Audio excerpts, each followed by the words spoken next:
long period of time, then that would certainly increase the risk that there would be problems in the body, possibly even heart problems, because they're classically associated with, anger, hostility, aggression, those kind of things. And so it's nothing to be afraid of, having a wee negative thought or even feeling depressed for a wee while. It doesn't do any harm to the body. It's the overall long-term patterns that actually affect the body, because the body does regulate itself and stabilise itself very, very efficiently.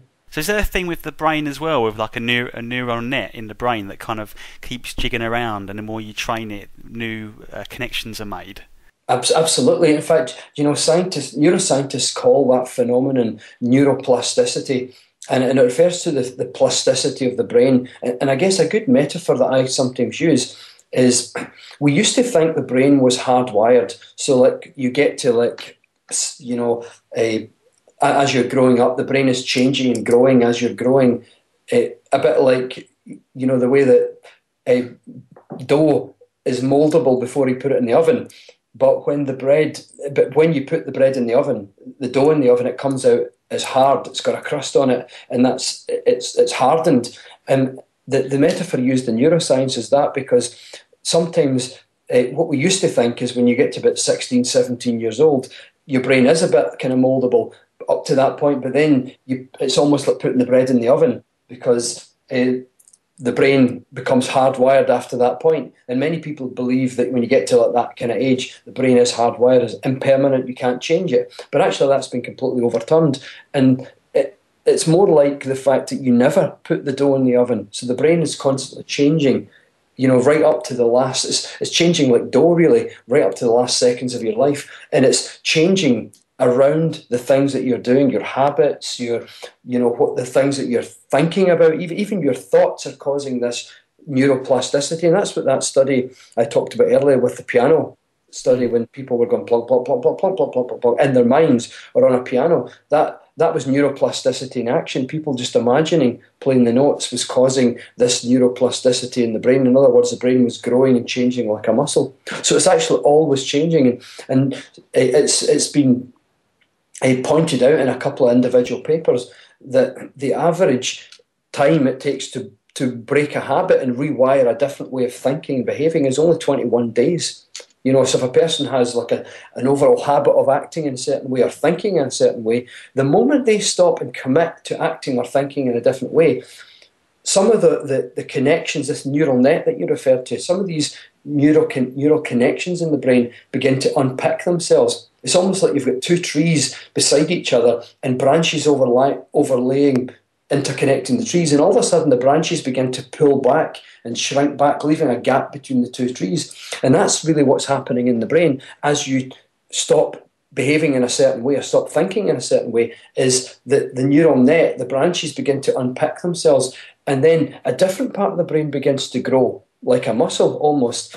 And that's associated with the new way that you're behaving or the new way in which you're thinking, and branches begin to grow there instead. So a neural net then becomes more dense there. So you unpick some areas of the brain as you change your behaviour, and you forge connections in other parts of the brain. And to tip from a dominance of one way to a dominance of the other way, on average, can take about 21 days. I mean, that's a generalisation for the average person, for the average kind of state.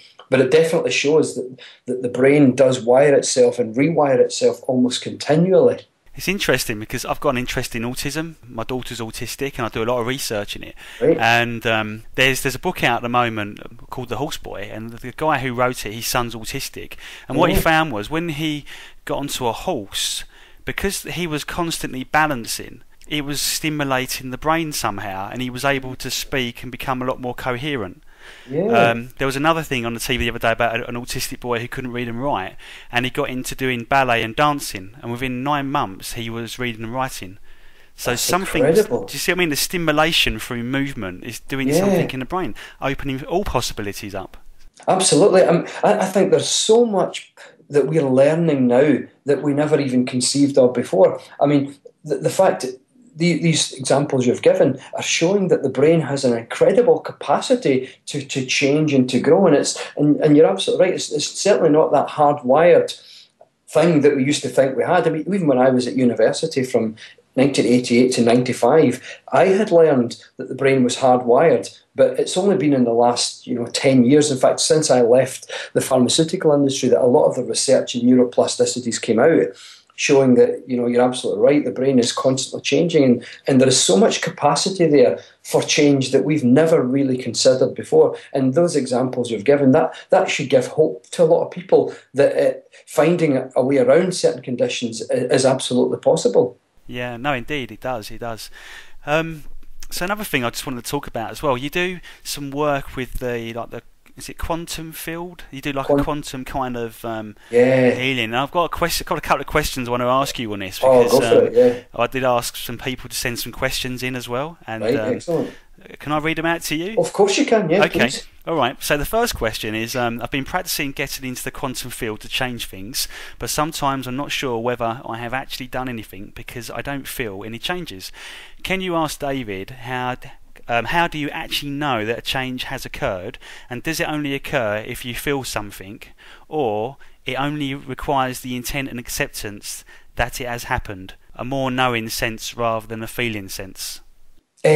That's a really good question. I think a lot of people get kind of hung up thinking that I've got to remember the exact process as I go inside the body and then I have to feel something. But it's not actually necessary. Although I talk about all the steps, so you go inside the cells, then you imagine going inside the DNA, inside the atoms, to the particles, the night sky, and then you're at the quantum field. It's more of an intent process. What this is really doing, it's focusing your mind in such a way that you're acknowledging, as we imagine going down to the quantum field, what's really going on is that we're acknowledging that looking inside a disease or a condition, we're acknowledging that it's not permanent, because we're viewing it as waves of energy. Whereas if you look at a disease condition in the body, it's like a solid thing, perhaps, and it seems therefore more or less permanent, or certainly harder to shift. But when we imagine going inside of it till we get to the quantum field, what we're doing is we're imagining it now as waves of energy. And deep within us, we intuitively know that a wave is not permanent. I mean, you can see that the next time you're sitting in the bath and you see a wave, you make a wave with your finger, and then the wave will dissipate. In other words, it's not permanent, and you can also change a wave. So what we're really doing is we're acknowledging, and you don't even have to be thinking about this, so it's not permanent thing. Your brain, your mind automatically acknowledges that this is true. So when we're doing a quantum field healing, by acknowledging this, what we're really doing is tapping into a state of belief inside our bodies. And as we know from placebo research, that believing something activates the power of it, really. And the question about, do you have to actually feel something? No, definitely not. When a person does feel something, all that actually does is it gives you even more belief that it's working. But if you don't feel anything, it doesn't mean there's nothing working. And if you can, even just acknowledging that you don't have to feel anything, even acknowledging that is absolutely fine. That sometimes you get the impression that nothing's happened when you start thinking, oh, I'm supposed to feel something. But if you keep thinking I'm supposed to feel something and you don't, then the belief is actually kicking in the wrong direction. So we're not getting the beneficial fix. The best thing to do is just do it and trust that whatever you're doing is absolutely right. Because it is just a pure intent process. If your intent is to heal, then that's all that actually matters. So also another question we got as well. Can you just heal it and change the illness or the condition without actually knowing or understanding how to heal it, or having any nutritional kind of knowledge on it?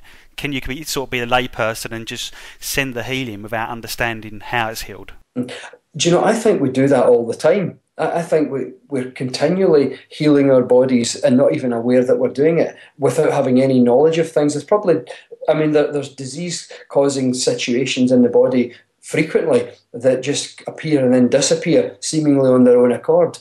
And many times the mind or attitude is probably playing a role in all that. And I personally feel that people don't really need to.